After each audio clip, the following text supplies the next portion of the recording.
In the early 2010s, we made a mistake no one saw coming. A tool became an addiction. The mobile phone was just a tool, a way to communicate, nothing more. The iPhone had been around since 2007, but between 2010 and 2012, something changed. Android smartphones became cheap, accessible. Suddenly, millions of people were carrying a miniature computer in their pocket, always on, always connected, always waiting for our attention.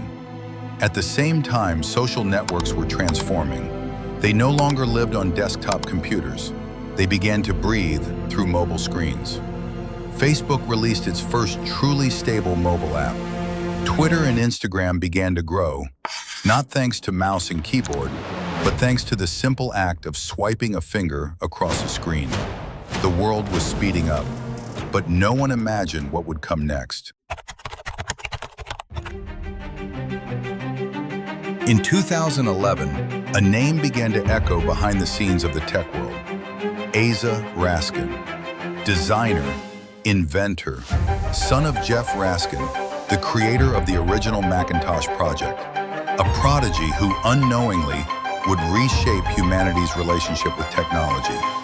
Years earlier, in 2006, Asa had a simple idea. What if users never had to click next page again? The infinite scroll was born, an invention meant to help that would soon be used to trap. By 2011, infinite scroll had spread across the biggest social platforms. There was no need to think, no need to choose. Swipe, and new content appeared. Swipe, and another reward surfaced. Swipe, and the brain learned to crave more. For the first time in history, something had no end, and that made it addictive. The creator himself admitted it. Millions of human hours lost to a never-ending feed, to cheap dopamine, to a loop he never intended to create. As smartphones took over the world, a new war began, a silent war, a war for our attention. Tech companies discovered something powerful. The more time we spent on our screens, the more money they made. And to achieve that, they needed only one thing: to keep us coming back, scrolling, searching, chasing one more tiny hit of stimulation. Scientists had known this for decades, but now tech companies were using that science against us. Every notification, every like, every scroll, each one triggered small bursts of dopamine. Quick, easy, cheap dopamine, instant pleasure, zero effort. The brain loved it, and it became addicted.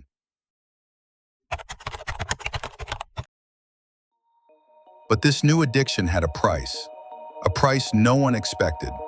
Social media gave us endless entertainment, but it took something far more important away: the silence between two people, the look, the closeness, the intimacy, all replaced by tiny flashes of digital dopamine. Where there was once conversation, now there is distraction.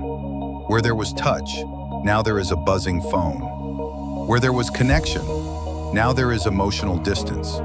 The smartphone became the third person in every relationship, always present, always in the middle, always interrupting. Slowly, without anyone noticing, the world began to change. Birth rates began to fall. Fewer couples were having children, and the reasons were becoming painfully clear. Less intimacy, less time together, fewer deep connections, more distraction, more cheap dopamine.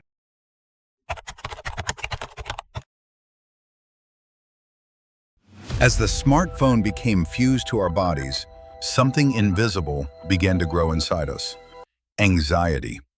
At first it was subtle, a phantom vibration in the pocket, a notification that never arrives, the urge to check the screen, once, twice, 10 times a minute.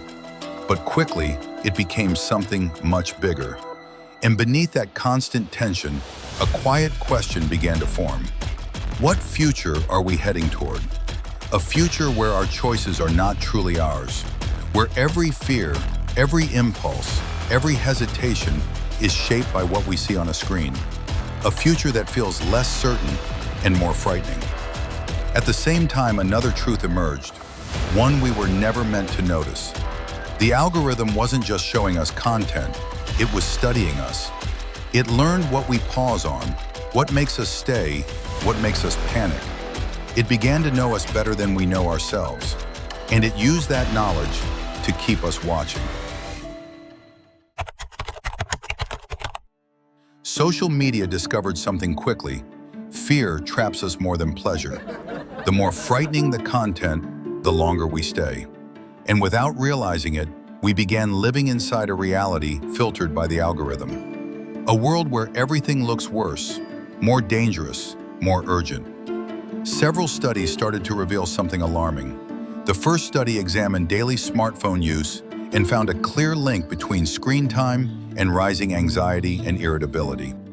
The second study followed young people for years and discovered that the more social media they used, the higher the chances of developing depression, foam, and chronic stress. The third study focused on the brain. It showed that constant exposure to fast dopamine, endless scrolling, likes, notifications, reduces our ability to feel pleasure from simple things, including being with another person.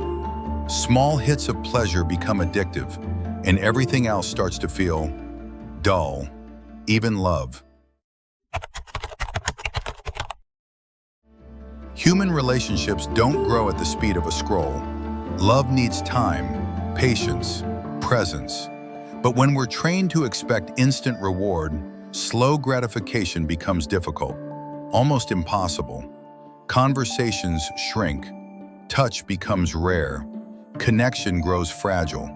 And one of the deepest effects of this new era began to emerge silently. It didn't happen overnight, but year after year, the consequence became impossible to ignore.